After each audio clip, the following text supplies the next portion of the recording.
오늘도 예배 오신 여러분들을 주님의 이름으로 환영하고 축복합니다. 오늘 예배 가운데 함께 하신 여러분들 가운데 하나님의 큰 은혜가 넘치기를 간절히 소망합니다. 아멘. 이 시간 함께 찬양하며 하나님 앞에 나아갑시다.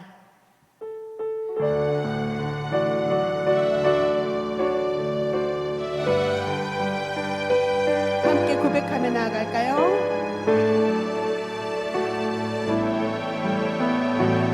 내가 그리스도와 함께, 내가 그리스도와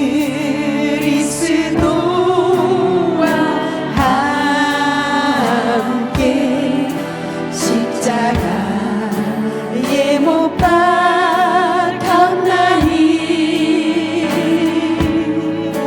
그런즉 이제 내가 산 것 아니요 오직 내 안에 예수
그 어떤 것도 주님과 함께 우리를 끊을 수 없음을 하나님 고백하며 나아갑니다. 하나님, 이 시간 주님의 제자로 살아내게 인도하여 주시옵소서.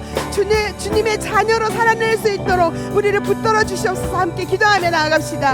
하나님, 우리 감사합니다. 하나님, 주의 제자로 살아가게 되기를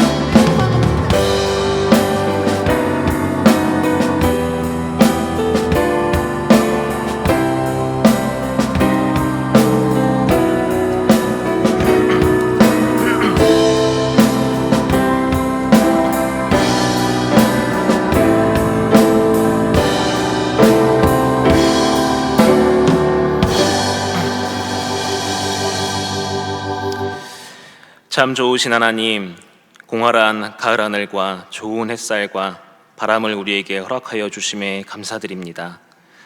또한 이 모든 계절을 오감을 통하여서 보고 느낄 수 있는 건강을 허락하여 주심, 그 하나님의 은혜임을 고백합니다. 우리에게 허락하신 각 마을의 목장을 기억하여 주시되 주의 일꾼으로 세우신 목자와 부목자들 가운데 성령의 은혜를 부어 주시옵소서. 특별히 하나님 아버지의 마음을 깨닫게 하시고 예수 그리스도의 사랑을 부어 주셔서 각 목원들에게 충만히 흘려보내는 귀한 주의 종들 되게 하여 주시옵소서. 수요 목장 예배의 시종을 주님께 의탁드리오며 살아계신 예수 그리스도의 이름으로 기도드리옵나이다. 아멘. 반갑습니다. 10월 첫째 주 수요 목장 예배에 오신 모든 동아리 권속들을 주님의 이름으로 환영하고 또 축복합니다. 우리 좌우에 앉아 계신 분들과 평화 인사 나누도록 하겠습니다. 주님의 평강을 기원합니다. 다시 한번 인사하겠습니다. 주님의 이름으로 사랑합니다. 주님의 이름으로 사랑합니다. 감사합니다. 오늘 우리에게 주시는 하나님의 말씀은 누가복음 14장 25절에서 35절까지의 말씀입니다. 다 함께 일어나셔서 하나님의 말씀을 경청하시겠습니다.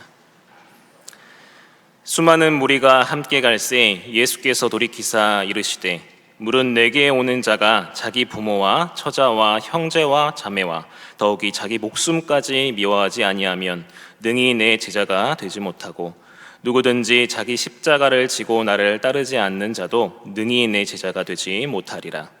너희 중에 누가 망대를 세우고자 할진대 자기의 가진 것이 중공하기까지에 족할는지 먼저 앉아 그 비용을 계산하지 아니하겠느냐. 그렇게 아니하여 그 기초만 쌓고 능히 이루지 못하면 보는 자가 다 비웃어 이르되 이 사람이 공사를 시작하고 능히 이루지 못하였다 하리라. 또 어떤 임금이 다른 임금과 싸우러 갈 때 먼저 앉아 1만 명으로서 저 2만 명을 거느리고 오는 자를 대적할 수 있을까 헤아리지 아니하겠느냐. 만일 못할 터이면 그가 아직 멀리 있을 때에 사신을 보내어 화친을 청할지니라. 이와 같이 너희 중에 누구든지 자기의 모든 소유를 버리지 아니하면 능히 내 제자가 되지 못하리라. 소금이 좋은 것이나 소금도 만일 그 맛을 잃으면 무엇으로 짜게 하리요. 땅에도 거름에도 쓸데없어 내어 버리느니라. 들을 귀가 있는 자들은 들을지어다 하시니라. 이것은 하나님의 말씀입니다. 아멘. 지난주 담임 목사님의 제아의 말씀 함께 보고 오시겠습니다. 예수를 믿다 보면 불편한 질문을 우리는 직면하게 됩니다. 그 중에 하나가 당신은 제자입니까? 이렇게 물어볼 때 참 이 대답하기가 참 곤란합니다. 예수님을 따르니까 제자인 것 같긴 같은데 제자라고 말하기에는 뭔가 내 삶에 부족하다는 걸 느끼기 때문에 선뜻 나는 예수님의 제자입니다. 이렇게 이야기하기가 참 쉽지 않죠. 여러분 다 옆에 사람 한번 물어보실까요? 이 불편한 질문을 하면서 피차 아까 인사하면서 좋은 관계 쌓았는데 지금 서로 불편한 관계 만들면 어떡할까요? 그래서 제자라는 게 뭘까? 이 제자의 특성이 뭘까? 그럴 때 수석의 황명한 목사님이 참 잘 정리를 하셨더라고요. 제자라는 것은 예수님을 가장 사랑하는 사람. 그 다음에 자기에게 주어진 십자가를 짊어지고 기쁘게 가는 사람. 그리고 또 하나의 특징 중에 하나는 신앙에 방해되는 것들을 포기하고 버릴 줄 아는 사람. 바로 그 사람이 제자다. 그렇게 이야기를 합니다.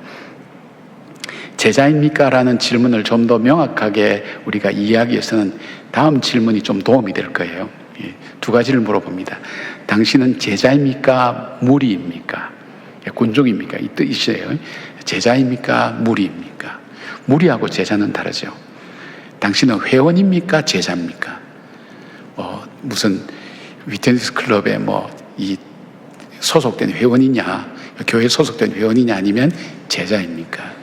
그리고 또 하나 있다면, 당신은 제자입니까? 예수님의 팬입니까? 그러면 이제 여러분들 속에 나름대로 어느 정도 내가 예수님의 제자인가 아닌가 하는 것을 좀 분별할 거예요. 근데 성경을 보면 우리가 예수를 처음 믿지만 제자로서의 삶을 사는 어떤 계기가 있어요. 그 계기는 우리의 삶에 어떤 변화가 와야 되는데, 그 변화를 세 가지 면에서 우리가 살펴볼 수가 있어요. 제가 종종 말씀드렸듯이 이 세 가지 변화가 뭐냐면, 제일 먼저 자아관이 바뀌어야 돼요. 자아관. 두 번째는 이 가치관이 바뀌어야 되고, 세 번째는 세계관이 바뀌어야 돼요. 이것이 변화가 일어나는 거예요. 이것이 변화될 때 제자로서의 삶을 살게 되고, 예수님을 가장 사랑하게 되고, 예수님이 나에게 맡겨주신 십자가를 내가 기쁨으로 지고 갈 수 있고, 그리고 내가 예수님을 따르기에 내가 좋아 보이고 귀하게 보이지만 그것을 포기할 줄 아는 그 삶의 선택을 하며 살아갈 수 있는 사람이 바로 이 세 가지 변화가 일어나는 거예요. 이 세 가지 변화를 우리가 조금씩 살펴보면서 정말 나는 예수님으로 제자로 어떻게 살아갈 것인지를 생각하면서 이 양의 믿은 예수, 정말 제자로서 한번 살아보자, 그런 마음의 결단들이 이루어지고 또 성령께 도움을 요청하는 그런 여러분과 제가 되었으면 좋겠습니다. 첫 번째, 자아관의 변화가 있어야 됩니다. 26절 보니까 무릇 내게 오는 자는 자기 부모와 처자와 형제와 자매와 더욱이 자기 목숨까지 미워하지 아니하면 능히 내 제자가 되지 못하고 라고 그렇게 말씀합니다. 예수님이 말씀하시는 제자의 조건입니다. 이것은 이해하기 좀 어렵죠. 그러나 히브리어 그 사용 용법에 의하면 우리가 미워해야 된다라는 말은 더 사랑할 것이 있다라는 말을 강조한 말입니다. 내 가족보다, 내 목숨보다 더 사랑해야 할 것이 있는데 바로 예수님을 가장 사랑해야 된다는 것입니다. 이것이 가능하기 위해서는 자아관의 변화가 일어나야 하는데, 이건 다른 말로 바꾸면 정체성의 변화입니다. 정체성의 변화. 이 자아관이라는 것의 사전적 의미는 한 개인이 자기 자신에 대해서 가지고 있는 의식과 생각을 말한다, 이렇게 설명합니다. 쉽게 말씀드리면 자아관을 구성하는 그 요소가 뭐냐면, 내가 어릴 때 경험했던 일들, 내가 공부하고 배웠던 것들, 그리고 다른 사람이 나에 대해서 칭찬하거나 하여튼 속상한 얘기를 했거나 평가하는 그런 일들, 거기에다가 자기의 지식, 자기의 소유, 자기의 지위 같은 것이 뭉쳐지면서 하나의 신념체계가 만들어지는 거예요. 내가 내 자신을 나는 어떻게 생각하는가 하는 것이 만들어지는 겁니다. 그래서 살고 있어요. 자기가 자기 자신에 대한 생각을 갖고 살아가고 있어요. 나는 못났다, 나는 하는 일이 왜 실패하느냐, 이렇게 생각하는 사람도 있고, 그래 패배의식으로 살아가는 사람도 있고, 나는 잘났다, 나는 최고다, 이런 마음 가지고 살아가는데, 이 둘 다 똑같이 위험한 생각이에요. 근데 그리스도인의 자아관은 세 가지 의식이 있어야 돼요. 첫째는 죄인 의식이 있어야 돼요. 죄인 의식. 왜 죄인 의식이냐? 우리는 내가 내 인생의 주인 되어 보려고 하나님 말씀을 어기고 하나님을 떠났어요. 그걸 성경은 죄라 그러기도 하고, 그 죄의 삭은 사망이니까 죽음이라고 얘기합니다. 그런데 하나님을 떠나고 보니까 인간에게 있어서 모든 고통과 아픔과 갈등이 우리 마음속에 들어오면서 우리 마음속에 본능적으로 하나님을 떠난 인생은 죽을 수밖에 없는 인생이구나 하는 것을 알게 되는 거예요. 이걸 알게 해주는 잣대가 뭐냐면 우리 감정 속에 불안과 두려움이라고 학자들이 그렇게 얘기해요. 우리는 본능적으로 두려움이 있어요. 불안도 있어요. 이것이 뭐냐면 나는 죽을 존재라는 것, 바로 그것을 아는 거예요. 이 게르케고르가 그런 얘기했죠. 사람은 이게 고통이라는 기차를 타고, 제가 지금 지역을 잘 못하는데 하여튼 죽음이라는 종착역, 절망이라는 기차를 타고 고통이라는 터널을 지나서 뭐 죽음의 종착역에 도달한다. 뭐 그렇게 한 걸로 그렇게 생각되는데 인생이 그렇단 말이에요. 그러니까 내가 나를 위해서 할 수 있는 것이 아무것도 없다는 것을 깨닫게 됩니다. 아, 내가 내 인생을 내 마음대로 바꿀 수가 없구나. 내가 내 생각대로 살아갈 수가 없구나. 젊을 때는 힘이 있어서 뭐 그런 것 같다고 생각되지만 젊을 때 좌절은 참 무서운 거거든요. 꺾이는 거예요. 아, 더 이상 나에게는 희망이 없구나. 그리고 이 불안과 두려움을 잊기 위해서 사람은 쾌락을 찾고 잊어버리기 위한 어떤 것을 계속 찾다 보면 멸망의 구렁텅이로 점점 빠져나가는 거예요. 죽을 수밖에 없는 존재가 되어 있다는 것. 그러니까 자기 자신에 대해서는 절망하는 거예요. 절망해요. 아, 내가 죄인이구나. 하나님을 떠난 죄인이구나. 하나님을 떠난 죄인에게는 정말 참 소망이 없구나. 그 후에 죽음은 정해진 것이고 그 후에는 심판이 있고 멸망으로 가는 길이 바로 나의 인생의 모습이구나. 이 죄인의식이 있단 말이에요. 이 죄인의식에서 나오는 우리의 삶의 태도가 뭐냐면 겸손이 거기서 나와요. 그러니까 죄인의식만 가지고 있으면 패배의식인데 다시 다른 부분들이 보완이 되기 때문에 이 겸손이 와요. 왜냐하면 내가 남을 욕할 것도 없고 정죄할 것도 없고 내가 뭐 잘났다고 얘기하지만 그 자랑할 거 없다는 것을 인생이 성숙해 가면 자기를 알게 되는 거예요. 절망할 수밖에 없는 나. 이 죄인의식이 우리 속에 있어야 돼요. 겸손하셔야 돼요. 두 번째 필요한 것은 은혜의식이에요. 은혜의식이 뭐냐면 그런 나를 하나님께서 왠지 모르지만 이유도 몰라요. 그거는 하나님 앞에 가서 물어봐야 돼요. 나를 그 자기 아들 독생자 예수 그리스도를 십자가에 못 박아 죽게 함으로 내 죄를 다 씻어주시고 나에게 구원이라는 것을 주셨고 구원을 주셨을 뿐 아니라 나를 하나님의 자녀로 삼아 주셨어요. 그 이유를 몰라요. 아, 하나님의 은혜로 이 쓸데없는 자 왜 구속하여 주는지 난 알 수 없다. 이것이 우리만의 고민이 아니에요. 모든 사람의 고민이에요. 여기에서 여러분 중에 나는 하나님이 나를 그 아들 죽이면서까지 나를 구원해야 될 나는 그만한 가치가 있는 존재라 그렇게 생각하는 분이 계시나요? 아마 조금이라도 양심이 있으면 그런 생각은 못 할 거예요. 그냥 다른 사람보다 조금 도덕적으로 윤리적으로 나을 수는 있어도 하나님께서 자기 독생자 아들을 죽이면서까지 나를 살려야 될 이유가 나한테 있을까? 그만한 가치가 나에게 있을까? 근데 이것을 하나님께서 하셨단 말이에요. 그걸 받았단 말이에요. 이걸 은혜라 그래요. 은혜. 바울은 이 은혜는 선물이라 그랬어요. 이 구원은 선물이다. 그리고 그 이유는 모른다. 그 이유는 하나님께 있다. 그러니까 나 같은 버려진 존재, 내가 나를 구원할 수도 없는 나약한 존재인 나를 하나님께서 그 아들을 통해서 십자가에 못 박아 죽이시고 나를 구원해 주셨다. 왜 그렇게 하셨을까?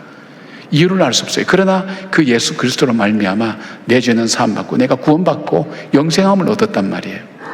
이 은혜가 우리 마음속에 있단 말이에요. 이 은혜가 있는 사람에게 나타나는 덕목이 뭐냐면 감사입니다. 감사. 가치 없는 나를 구원해 주신 하나님 은혜의 감사. 이 감사가 있는 거예요. 제자들의 삶 속에는 이 죄인의식도 있지만 죄인의식 때문에 겸손해지기도 하지만 그러나 이 은혜 때문에 감사라는 것이 우리 삶에 나타나는 거예요. 그리고 또 하나가 있어요. 뭐냐면 사명의식이에요. 사명.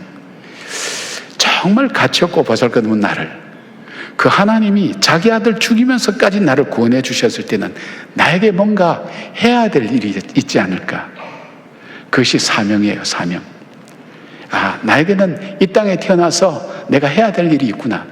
때로는 남자로 태어나고 여자로 태어나고 가난한 모습으로 태어나고 연약한 모습으로 태어나고 힘든 인생의 짐을 지면서 살아가기도 하지만 그러나 그럼에도 불구하고 거기에서 내가 하나님께서 나를 살려주신 구원해 주신 그 일들에 분명히 나는 목적이 있다는 것을 내가 믿는 거예요.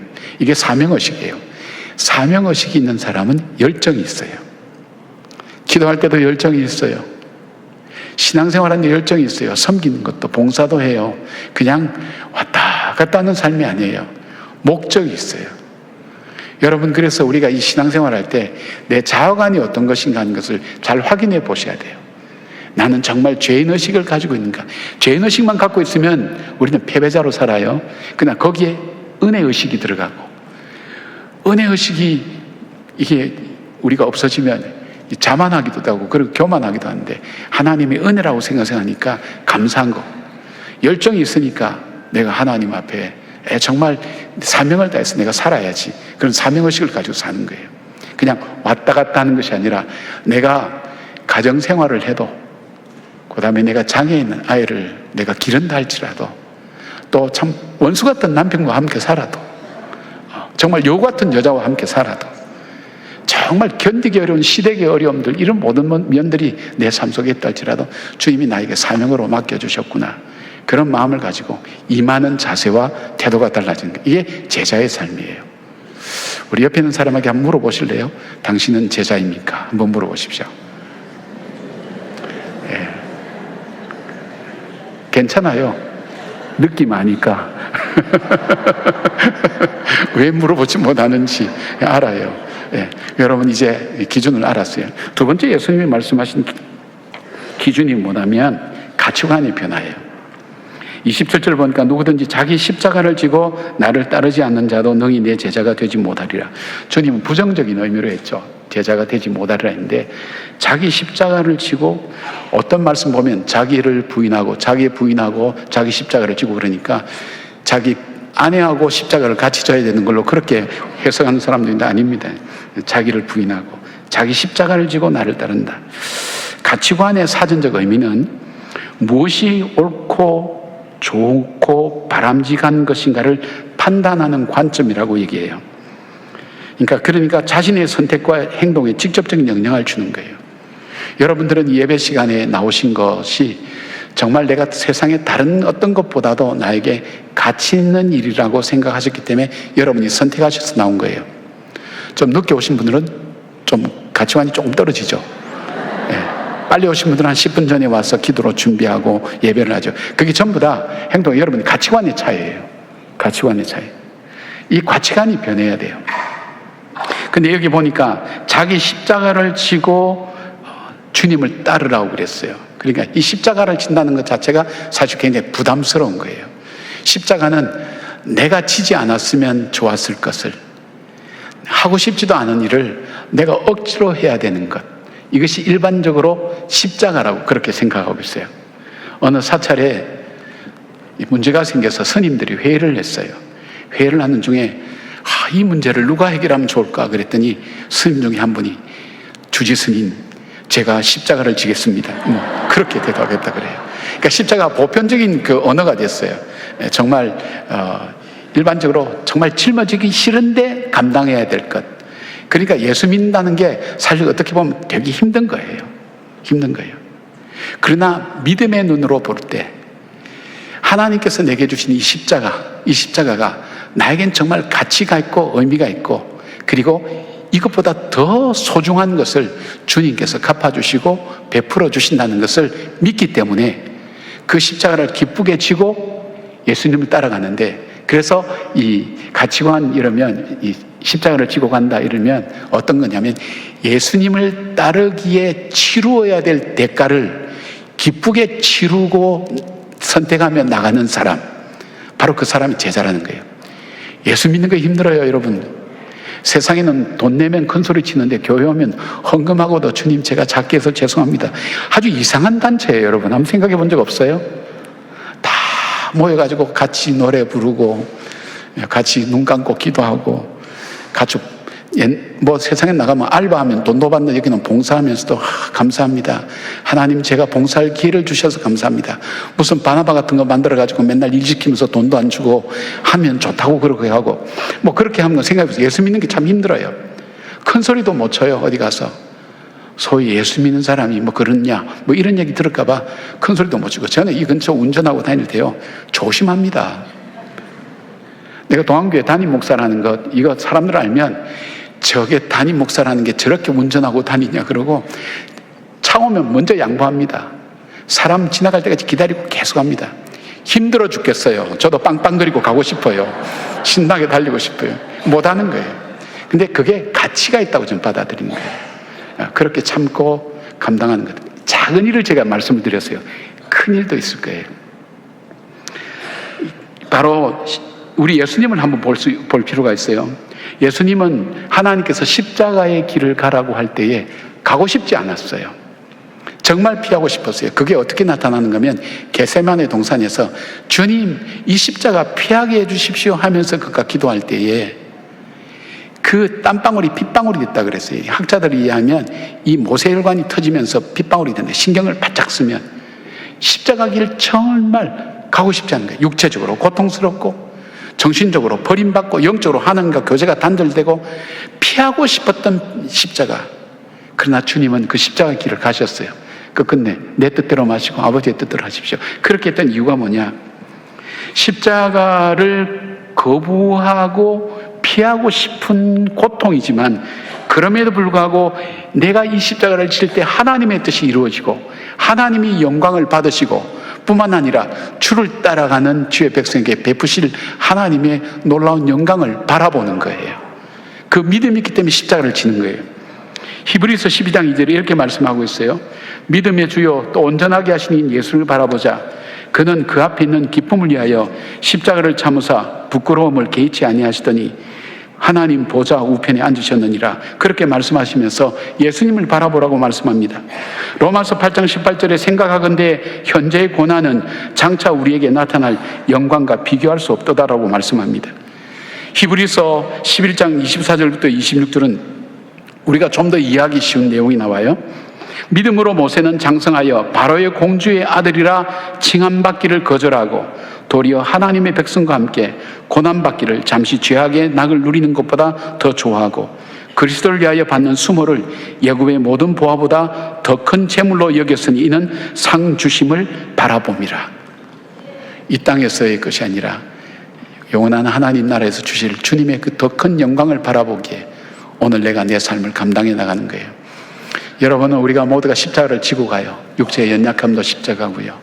그러나 내가 이것을 기쁘게 지고 갈 때, 그러면서 주를 따르기 위해서 이 십자가를 지고 갈 때 주님께서는 영광을 받으시고 또 분명히 갚아주실 그 주님을 믿는 그 믿음이 있기에 이것이 더 가치 있는 일이라고 선택하고 하는 거예요. 섬기고 봉사하는 거예요. 구제하는 거예요. 사랑하는 거예요. 이 가치관의 변화가 우리 속에 일어나야 되는 것입니다. 제가 1부 때 참 이걸 좀 자세히 하려고 했더니 예배 시간이 8시 반에 끝나더라고요. 보통 8시 한 5분에서 끝나는데 그래서 2분은 짧게 해야지 계속 지금 결심하면서 지금 절제하면서 지금 하고 있습니다. 염려하지 마십시오. 너희는 마음에 근심하지 말라. 하나님을 믿으니 또 나를 믿으라. 이러다 이단되죠. 세 번째 변화는 오늘 이 말씀을 좀 드릴 것 같아요. 세계관의 변화가 있어야 돼요. 세계관이라는 건 지난번에 말씀드렸죠. 안경을 끼는 것과 똑같아요. 내가 노란색 안경을 끼면 세상이 다 노랗게 보여요. 빨간색 안경을 끼면 세상이 다 빨갛게 보여요. 그러니까 내가 세상을 바라볼 때 어떤 관점으로 바라보느냐가 중요한 거예요. 이 크리스찬 오버만이라는 그 교육가는 어섬션이라는 그 책에서 모든 세계관은 다음에 대한 답으로 형성된다. 그렇게 했어요. 첫째, 하나님. 누구에게 무엇에 가장 근원적인 권위나 높은 것이 있느냐? 이걸 철학에서는 포스트 콜스라고 그래요. 제일 원인이 무엇이냐? 이래 물어요. 최고 꼭대기에 뭐가 있느냐? 그걸 묻는 거예요. 두 번째, 창조. 어떻게 이 우주가 시작되었는가? 그 다음에 또 하나는 인간은 누구냐? 어디서부터 왔느냐? 그리고 인간은 옳고 그름을 어떻게 판단하고 결정하느냐? 그리고 모든 창조물에는 존재 목적이 있느냐? 이 마이크가 여기 있는 것처럼 이 목적이 있는 것처럼 존재 목적이 있느냐? 이 질문 앞에 답할 때 우리에게 세계관에 대해서 답을 할 수가 있는 거예요. 본문에는 제자의 삶을 사는 것은 전쟁을 치르는 것으로 비유했죠. 이게 참 중요하다는 거예요. 우리 삶에서 일어나는 현실적인 갈등이 바로 이 세계관의 차이에서 일어나는 거예요. 성경적 세계관은 우리가 쉽게 말씀드리면 하나님께서 태초에 천지를 창조하셨고 자기의 형상대로 우리를 만드셨고 그리고 우리에게 목적과 창조 어떤 목적이 있다는 것이 우리에게 있다는 걸 믿는 거예요. 우리는 그걸 믿는 거예요. 하나님이 세상을 창조하셨다. 하나님이 하나님 형상으로 나를 만드셨다. 그리고 우리는 우리의 인생의 기준은 절대 근거 있는 하나님 말씀이다. 근데 이제 다른 세계관이 있어요. 그 두 개 큰 세계관인데 인본주의 세계관이라고도 하고 자연주의 세계관이라고 하는 무신론적 세계관이 유물론을 낳았죠. 이들은 세상은 우연히 만들어졌다 그래요. 우리가 진화론을 많이 공부했는데 진화론에서 풀지 못하는 문제가 몇 가지 있어요. 하나는 어떻게 무에서 유가 만들어졌느냐? 대답 못해요. 우연히 만들어졌다 그래요.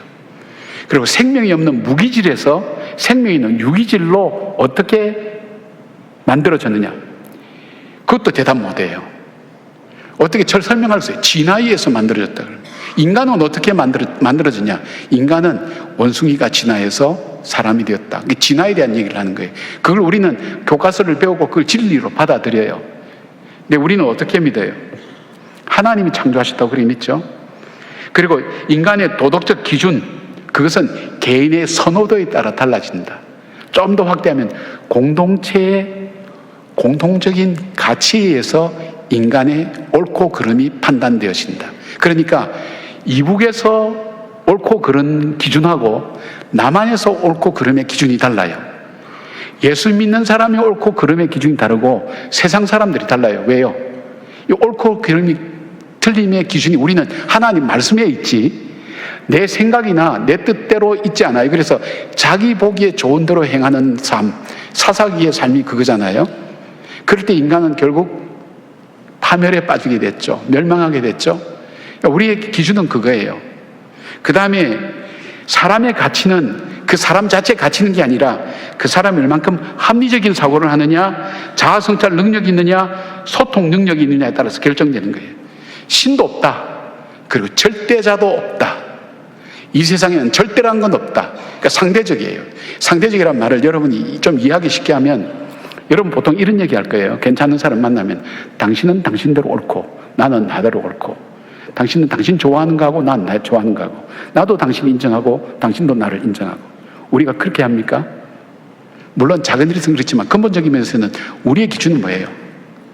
하나님 말씀이 기준이에요. 하나님 말씀이 아니면 틀린 거예요. 잘못된 거예요. 그것을 우리가 확실하게 구분을 해야 돼요. 하나님이 세상을 창조했다. 하나님이 창조한 세상, 세상이 인간을 하나님이 만드셨다. 그것을 우리가 믿고 사는 거예요. 이 믿음을 갖고 있는 것이 얼마나 중요한가 하는 것을 역사적으로 많이 나타나고 있어요. 예를 들면 이 고대 국가 중에 스파르타라는 나라가 있었어요. 이 나라는 유물론이나 이쪽을 찾죠. 인본주의적 세계관을 갖고 있죠. 이 나라는 아이가 8살 혹은 12살 되면 이 아이를 테스트해요. 건강이 안 좋구나, 좀 정신상태가 시원찮으면 절벽에서 떨어뜨려 죽여요. 왜요? 앞으로 우리 공동체에 도움이 될 만한, 유익이 되지 않고 짐이 될 만한 사람이다 하면 죽이는 거예요. 왜 그것이 가능하죠? 가치가 없다는 거예요. 가치가 하나님께서 우리를 창조하시고 만드시고 우리 자체에 가치가 있다. 이것이 있으면 우리는 때로는 연약해도 부족해도 세상에 연약한 사람들이 얼마나 더 많은 일을 그 귀한 일을 많이 했습니까? 역사 속에서 한번 생각해 보십시오.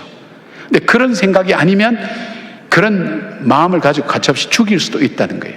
그게 지금 여러분 살 때 지금 보편적으로 있으니까 잘 모르지만 정말 이 줄을 잡아 당기고 하면 그 끝에 딱 매여 있는 나무가 뭐냐를 보게 되면 그 행동이 어떤 것인가 하는 것을 이해가 된다는 거예요. 근데 문제는 뭐냐면 이 세계관이 두 개가 충돌하는 거예요. 우리가 성경적 세계관과 그리고 이 인본주의적 세계관이 충돌하는 거예요. 하나님이 있다 없다, 하나님이 창조했다 우연히 됐다, 이것에 따라서 근본적인 것이 다 틀어지게 되어 있는 거예요. 그래서 이것이 요즘 사회 갈등의 구조를 만들고 있는 거예요. 하나님이, 저는 그렇게 믿어요. 하나님의 진리는 교회 안에서만 진리가 아니라 여러분 가정에서도 직장에서도 사회에 나가서도 하나님의 진리는 확실하죠. 예, 이거 대답 확실하게 하고 지나가야 돼요. 분명히. 그죠? 예. 구조가 뭐죠? 또 그렇게 질문하시면 안 되고. 예. 하나님께서 창조하셨다는 것. 예. 근데 그리고 우리는 이 말씀대로 살 때 정말 우리가 인간답게 살고 정말 평안하고 복되고 의와 희락과 화평이 넘치는 나라로 살아갈 수 있다고 믿기 때문에 이 말씀을 따라 사는 거예요. 근데 절대라는 것은 없다라고 얘기하는 이 시대에서 만들어내는 예가 하나 있어요. 아주 작은 예예요. 뭐냐면 하나님은 한 남자와 한 여자를 창조하시고 가정을 이루어 살며 생육하고 번성하라고 축복해 주셨죠. 이것을 진리로 믿고 하나님 말씀대로 살 때에 인간은 인간답게 살 수 있으며 참된 복을 누릴 수 있다고 그렇게 믿죠. 근데 지금 우리 현실 속에서 한 남자와 한 여자가 결혼해서 가정을 이루어야 하는 것은 절대적이 아니다, 그렇게 얘기해요. 여러분 한번 생각해 보세요. 만약에 남자와 남자끼리 여자와 여자끼리 결혼했을 때 자녀는 어떻게 나며 어떻게 생육하고 번성하겠어요? 입양하면 된다고. 입양한 아이는 누가 낳아요? 그리고 그 아이는 엄마가 둘 다 남자야. 자기가 어떤 정체성의 혼란을 겪을지 모르는 거예요. 지금 유치원에 다니는 아이들도 그런데요. 내가 영철이하고 결혼해야 될지 순이하고 결혼해야 될지 모르겠다고. 웃을 일이 아니에요, 여러분. 이거 지금 우리 현장에서 일어나고 있는 일이에요. 그리고 우리 유치원에서도 이제 가르치는 거예요. 이 기독교 학교가 그래서 중요한 거예요. 교과서에도 심지어는 그렇게 되어 있어요. 여러분, 이 상황 되는데 어떻게 우리가 이것을 할 것인가? 사람들은 그리스도인까지도요, 인권과 평등이라는 포장에 분별하지 못하고 옳은 것으로 받아들이고 있어요. 이것이 무너질 때 개인의 삶도 무너져요. 사랑하는 여러분, 우리는 인권과 평등, 평화, 정의가 하나님으로부터 온다는 것을 우리 믿어요. 우리 일상이 심지어는 고난과 시련까지도 하나님의 뜻과 목적이 있다고 받아들이기 때문에 시련 가운데서도 우리는 인내할 수 있고, 때로는 불이익과 어려움 가운데서 감당하면서 거기서 묵묵히 자기의 자리를 지키며 그리스도인으로 살아가는 삶이 바로 우리에게는 그런 이 세계관이 있기 때문에 그런 거예요. 자, 제자로 따라가는 삶, 세 가지 변화가 있어야 된다 그랬죠? 자아관, 그 다음에 가치관, 세계관. 이 세계가 변화되지 않으면 우리의 삶이 변하지 않아요. 그냥 교회만 왔다 갔다 하는 교회 문화생활을 누리는 사람에 불과해요. 정말 예수를 따라가고 정말 소금이 그 맛을 잃으면 그 본질을 잃어버리는 것처럼 그리스도인의 본질을 잃어버리는 거예요. 사랑하는 여러분, 너희는 이 시대를 분별하라 그랬어요. 때가 악하니라고 그랬어요.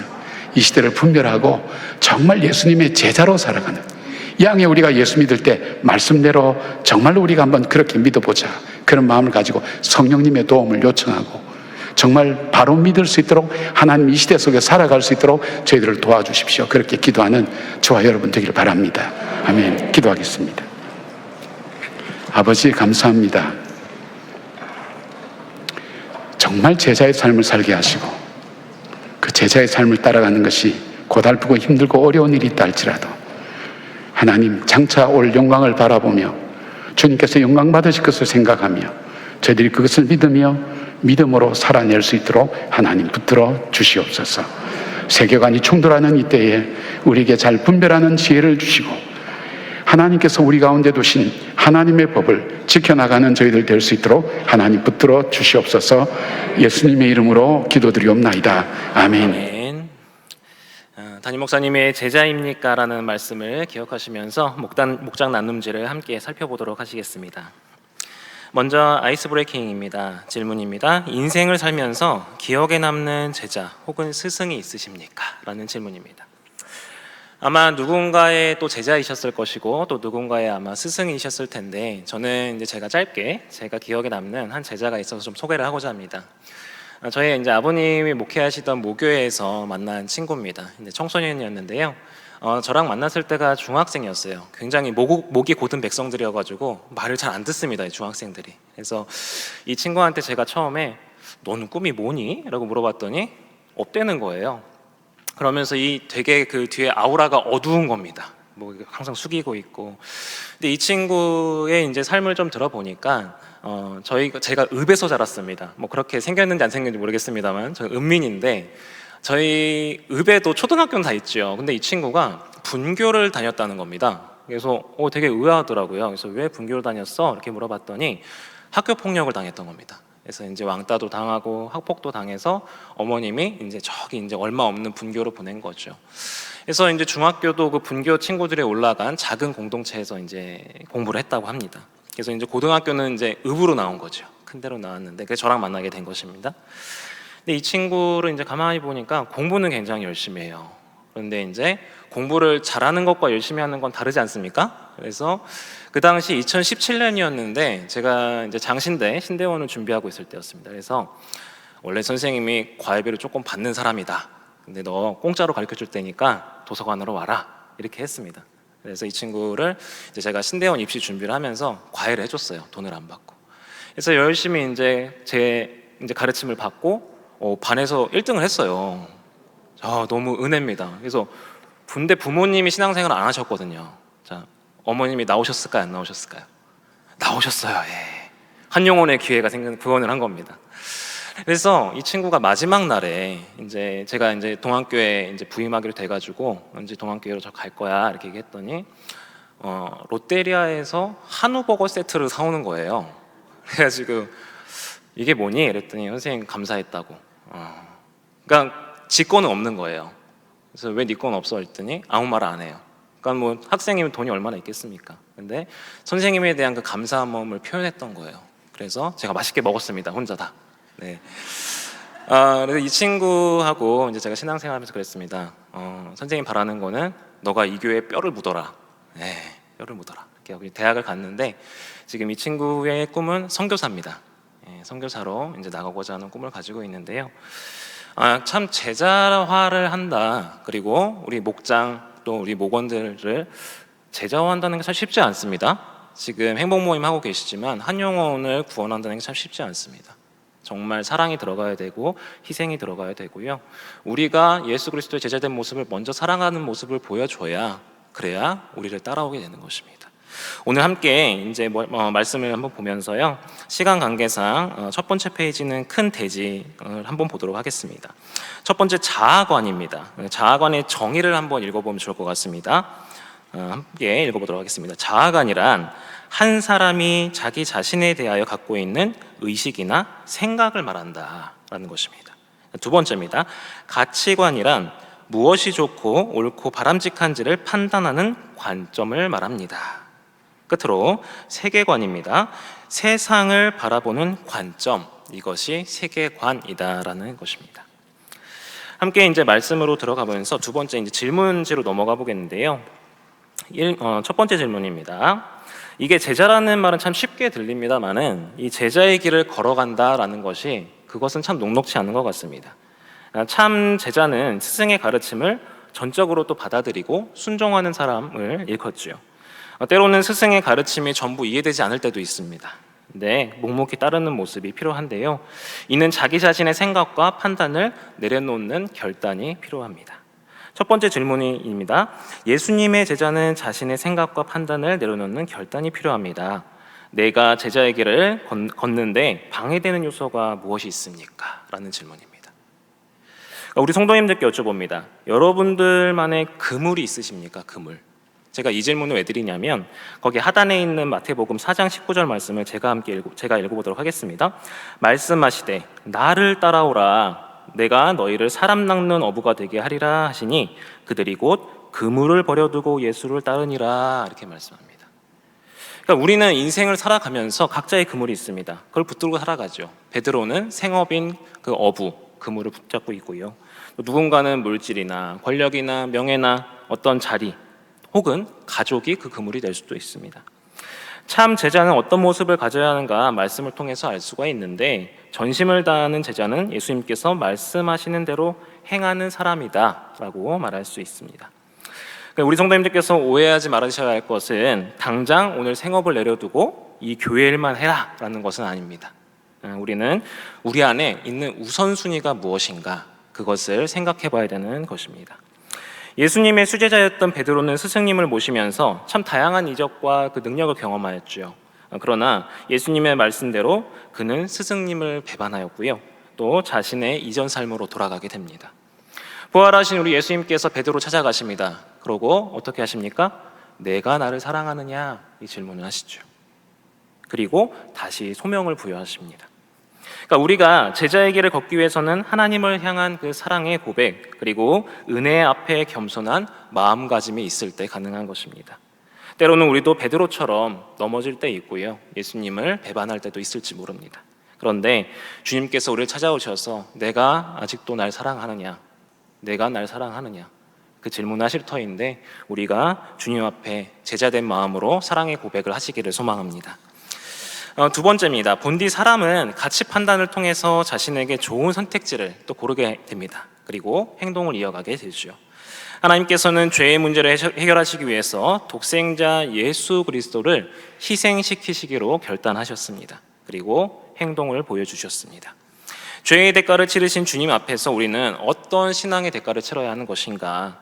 또 희생은 당연한 것이 참 어렵고 힘든 결단이 필요하다라는 것입니다. 그리고 측량할 수 없는 사랑이 수반되어야 합니다. 이 두 번째 질문입니다. 하나님께서는 구원을 위하여서 독생자를 희생시키시기로 결단하고 행동하셨습니다. 우리는 어떤 사랑과 희생의 실천을 하고 있습니까?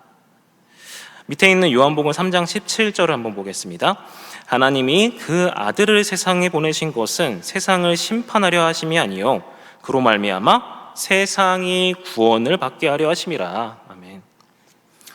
지난주 담임 목사님 설교 말씀 중에서 이제 승일 희망 재단이라는 재단을 설립하신 고 박승일 대표님은 자신에게 남은 시간이 얼마일지 모르겠으나 그 시간을 청지기의 마음으로 소중히 지켜나가겠다라는 고백을 했다고 합니다. 그러니까 우리는 한 명도 빠짐없이 측량할 수 없는 하나님의 사랑을 입은 사람들입니다. 그 사랑을 나만 간직하고 있는 것이 아니라 교회 안팎으로 흘려보내야 되는 것이죠. 그것이 사명자이자 제자가 해야 될 역할인 것입니다. 내가 삶의 현장에서 실천할 수 있는 희생과 사랑의 섬김이 무엇인지 한번 생각해 보시고 목원들과 나눠보시면 좋겠습니다. 제가 아이스브레이킹에서 나눈 그 제자를 이제 무료로 과외를 해줬던 부분은 세상 사람들이 볼 땐 어떨 것 같습니까? 저도 지금 신대원 입시로 바쁜데 제 시간 들이고 또 이 친구들이 엄청 먹어요. 그래서 제가 오히려 돈을 뭘 사 먹이는데 돈을 더 썼습니다. 이게 적자입니다, 적자. 그래서 이만큼 비효율적이고 비경제적인 게 없죠. 그런데 제가 바라봤던 것은 무엇이냐면 또 주님이 주셨던 마음은 무엇이냐면 정말 자존감이 낮아 있는 이 아이가 자신감을 갖고 예수 그리스도의 제자로서 세워지는 것, 그 모습을 볼 때 참 보람되고요. 또 그 아이의 가정이 복음화가 되어서 부모님이 교회로 나오셔서 신앙생활 하시는 그 모습, 그것이 제게 기쁨이 되었기 때문에 가능했던 일이라고 믿습니다. 우리 사랑하는 성도님들께서 이 십자가의 본질과 가치를 잊지 마시고 각 마을의 목장과 그리고 작정한 한 영혼들을 품으시고 또 사랑을 실천하시기를 간절히 소망합니다. 그리스도의 제자는 세상의 빛과 소금이다라고 표현하고 있습니다. 세상의 흐름을 따르는 사람들은 성도의 본질을 흐리게 되고 말씀의 흐름을 따르는 사람들은 성도의 본색을 드러내게 됩니다. 예수님은 우리를 세상과 맞서 싸우는 군사로 말씀하셨습니다. 세 번째 질문입니다. 그리스도의 제자는 세상의 빛과 소금이요 군사라고 말씀을 합니다. 그리스도의 군사로서 우리는 어떤 영적 무장을 해야 합니까? 에베소서 6장 11절인데요. 마귀의 간계를 능히 대적하기 위하여서 하나님의 전신갑주를 입으라. 그렇습니다. 우리 성도님들 가정에서 요리하실 때 뭐 이런저런 조미료나 혹은 장류를 많이 사용하시죠. 저희 가정에서도 그 마법의 가루인 다시다를 많이 사용하시더라고요. 제가 자매님들한테 여쭤보고 싶은 거는 왜 그거 넣다가 걸리면 항상 이렇게 조금 쑥스러워 하시는지 모르겠는데, 자, 소금이나 이 간장은 어떤 역할을 합니까? 우리의 미각을 돋우기 위해서 짠맛을 냅니다. 또 설탕이나 올리고당은 달콤한 맛을 내기 위해서 사용이 되죠. 한번 상상을 해보겠습니다. 설탕을 넣어도 소금을 넣어도 이 국의 맛이 맹탕이라면 과연 그것이 필요할까요? 주님께서 말씀하시는 바는 지극히 상식적인 말씀입니다. 빛이면 너희가 빛을 발하라. 너희가 소금이면 짠맛을 내어라.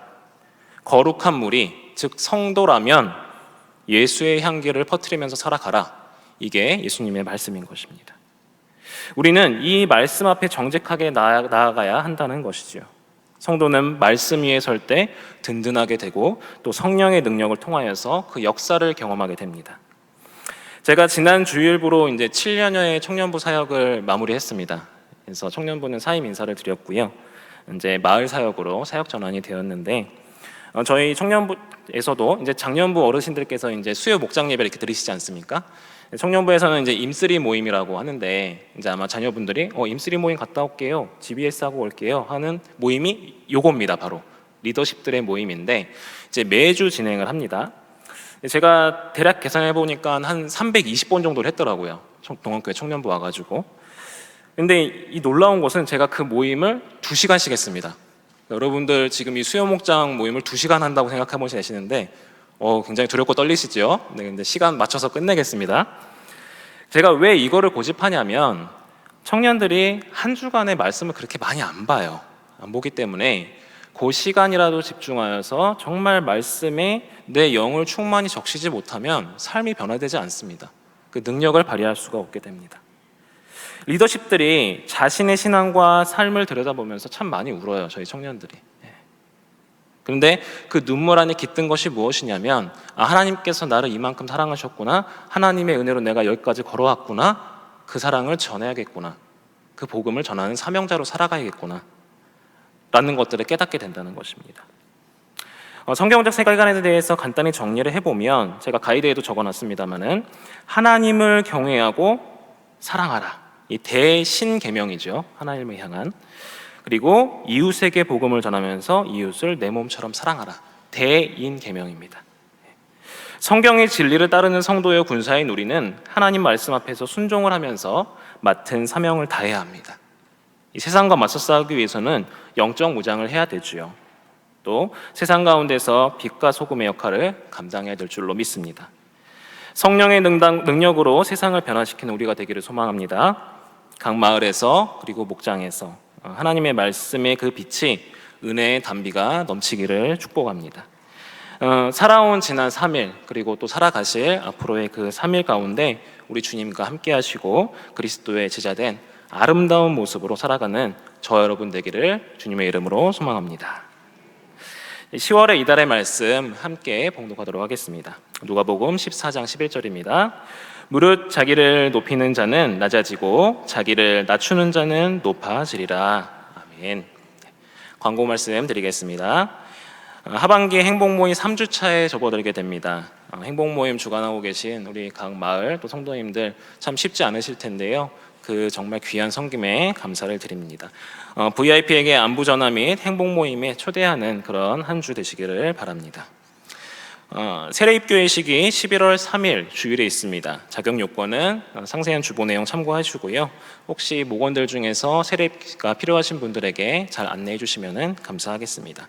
제65기 중보기도학교 모집 중에 있습니다. 집중교육은 10월 18일 금요일과 19일 토요일 양일에 걸쳐서 진행됩니다. 참고해 주시면 감사하겠습니다.